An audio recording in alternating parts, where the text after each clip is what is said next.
Evening, Hank. How you doing today, fella? Yeah, I didn't think you'd be doing that good. I wouldn't be if I knew I had to face me in a couple of days either. Listen, I got your message. Your pretty little video package. Hank, let's get the main point out of the way, shall we? It seems like it hasn't stuck in your mind that nobody cares what you have to say, what you think. Nobody cares what you're doing with your life and how you want to portray it. Hank, this isn't World of Tank, this is Global Wrestling Revolution.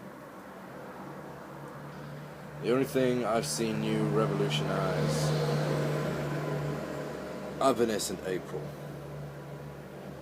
And the only thing you've ever revolutionized is my faith in humanity. I mean, it was pretty low in the first place, but then I met you and it really just hit rock bottom. Hank Onion, you feel like you're clever. I get that. You do feel like you're better than me, you're better than anyone else. I get that. It's not important. It's a way of life to you, isn't it, Hank? You have to tell yourself that you are better than the people you face, because if you told yourself the truth, you'd fail before you started. So I get it. Your confidence may be misplaced, but it's for a reason. You do seem to stack up a few lucky wins here and there. It's good for you. So you think you've got to get a W this week at 0 hour, hey? It's make or break for you, isn't it, Hank? You will not wait to see if Amber Ryan gets out first. You crave recognition and adoration so much that winning that championship means more to you than anything, but you've overlooked an almighty fact, and I've already said this to you once this week, Hank. But you've overlooked who you're facing.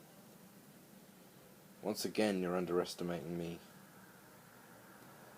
You're attacking me. You're making me your primary target. This match might as well not even include Anubis and Amber. This might as well just be between me and you, because you've taken it under your wing, under your own skin.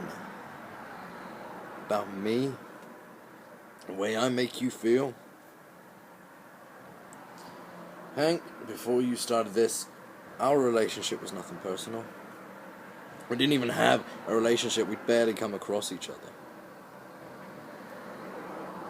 I don't know how you can be so confident about how you're going to beat me, when at the TLC match, you didn't even get close. In fact, you barely got started, Hank. I don't know how you can feel so confident just because my win-loss record is about 50-50 too, just like yours. I may have been pinned, yeah, but Anubis hasn't. You think you've got it all figured out, you always do, you always think that one of these days that Hank Onion will rise up and take his rightful place among the main event, but tell you now, Hank, I'm telling you this good and proper. You are in a main event this Sunday at 0 hour.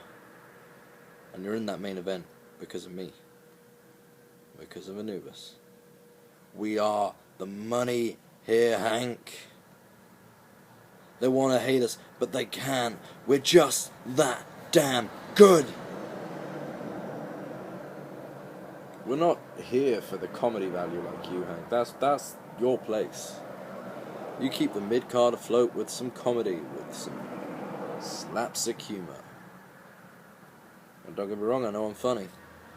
I know I make people laugh, but that isn't my intention. My intention is to go out there and rip the heart out of every damn opponent I face.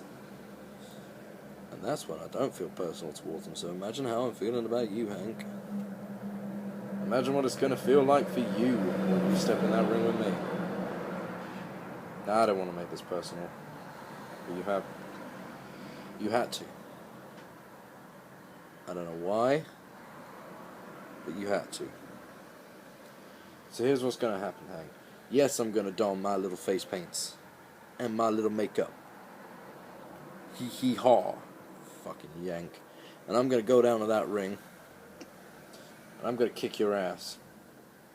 I'm gonna kick it from left to right and back and forth and up and down and through the fucking steel, Hank.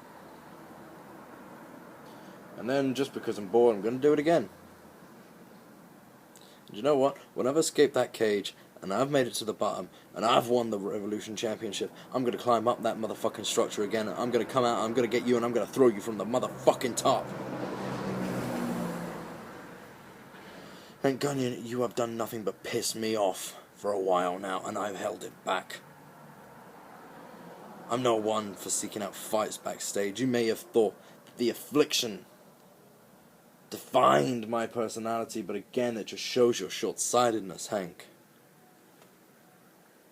I led the Affliction to give them all a chance. To give each and every one of those men a chance to make something of themselves. And guess what? The only one who did wasn't a man.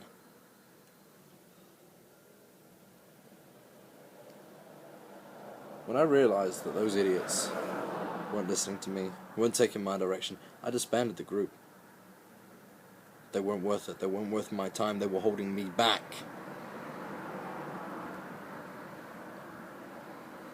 Now, Hank, you think that the Demons is an offshoot of the Affliction? Do your fucking homework for once, Hank Gunyan. You get your hand off your dick for 5 seconds, you might figure out what's going on in the world. The Demons have been around a lot fucking longer than the Affliction. And it was trained me. He was my mentor. I rose up. I became his equal, his greater on occasion. And we together became two of the all-time great wrestling stars. No, I know we haven't had the warmest reception here with MGWR. But you can't overlook the success that I've had, the impact that I have made. This is just... Let me wrap this up. Don't call me a woman. You're the one who wore a dress to the arena. Don't go in there thinking that you've got me because you think you're better than me. Because you're not, Hank. You've never even come close to the pinnacle that is my career. And when I'm surfing to the top of the card, and I'm facing Rizio and Stella and Heretic, just know that your time up there was only a placeholder for me. And when you, just like Amber Ryan before you, achieves greatness in the mid-card but then sits and watches as I rise up and capture the World Heavyweight Championship. Just remember this moment, Hank. The moment just before you finally, truly cross paths with the Ripper. The last time your career meant anything.